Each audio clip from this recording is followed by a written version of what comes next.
Yeah. So you see the advantage of having leaders who are educated and who help the local people to achieve something. As a member of parliament from this region, from a rural region, she makes sure that she brings up the young generation well convinced of having a vision to do something for themselves in the future. And especially here in Africa, where women have been oppressed. So you see, she's fighting for the women's rights. And you give out the best. Wonderful. You give out the best.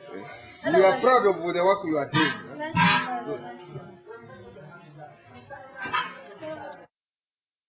Now the sister has come.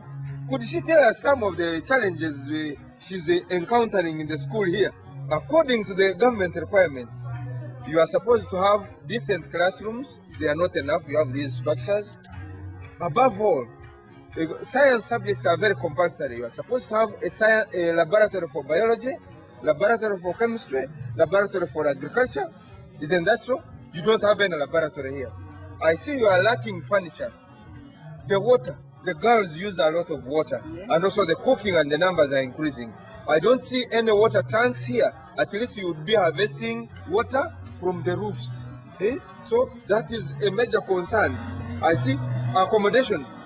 They are sleeping in rooms that are meant to be classrooms. You don't have dormitories. Again, if you were to have teachers here residing inside, you don't have accommodation or staff quarters where the teachers should stay. Because if you have teachers sleeping inside, when they have seen that work is too much, they can also sacrifice in the evening and teach the students and also guide them. There are some programs that you can show on TVs, on video, from videos, screens. Now, all that, a teacher sleeping inside would do that. They would also help you on discipline. So how are you going to manage all this? Because you seem to have so many needs. How are you going to manage? Are you going to depend on prayer? What are you going to do, sister? We are actually depending on providence, and it is hard. We would love to have all the teachers stay inside the school, but at the moment it is impossible due to limited funds. And for that reason, we have hired some houses for teachers in town. And this is also expensive on our side. If we had houses inside, then we would not be spending a lot on hiring houses for the teachers. For the laboratory, it is a very great challenge. We are supposed to have a laboratory for physics, a laboratory for chemistry, a laboratory for biology, and all those we don't have any. It is a very great challenge. And yet, sciences in Uganda, science subjects have been made compulsory. For accommodation, surely girls are sleeping in what is meant to be classrooms. And if we had a dormitory, we would have had enough room for classrooms. Girls would move to the dormitory and leave the rooms they are using for classrooms, but we don't have accommodation yet. That is also a very big challenge that lies ahead of us. Out here is the temporary school, and as you can see we're driving in now.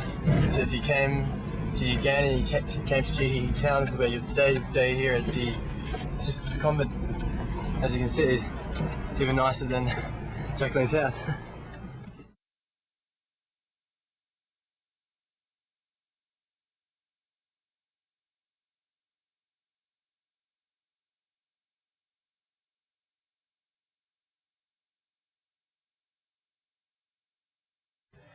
Yes.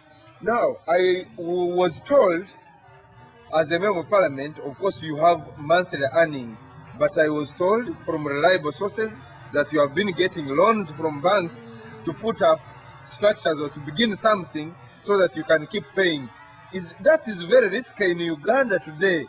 Why did you have to risk to get such a loans, and how much probably, if you are to answer me genuinely, and how are you going to clear those loans for probably from how many banks and so on? Can you tell us? Because I got that information from some of my friends as we were talking. It's a challenge, but true.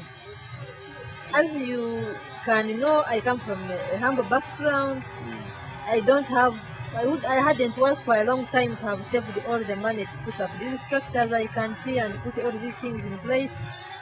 but I had the determination to do it. And when I looked at my salary as a member of parliament, I realized that it was not good for me to be okay alone, be happy alone when my sisters here are suffering. So what I did was to mortgage my salary. I went to a number of banks, got loans, and I pay them monthly. I almost get very, very little money from my emoluments, from salary. But somehow I do other things like make sure I have food to keep me in the house, eat. But when I see these children growing up, the numbers increasing, I feel that's my satisfaction because I know a person who has gone to school, even if she drops out in senior 4, even if she drops out in senior 6, she's at least at some level. So most of these buildings, I mortgaged my salary, so it is through my salary that I pay back the loans, but they are very heavy on my shoulders. They are very, very heavy, and of course, No wonder that's why you are driving a ramshackle vehicle all the morning. Yeah, Because members of parliament are fond of posing and they want to drive brand new vehicles. you know So I what can I, see. what I did actually was that when we got that allowance for transport, I already had my ramshackle car, but which can take me around. So I decided to use that money to come and put up the foundation for the School. no, for the convent. Okay. Because I knew it was a requirement for the sisters to come here, they needed a house. I didn't want to build for them a house that will make them not comfortable. You know, also children need to look at good things, admire them, and want to be there. Exactly. So when they grow up in such environment, they want to be it. But when it is not a good environment, then they don't have serious reasons why they want to be.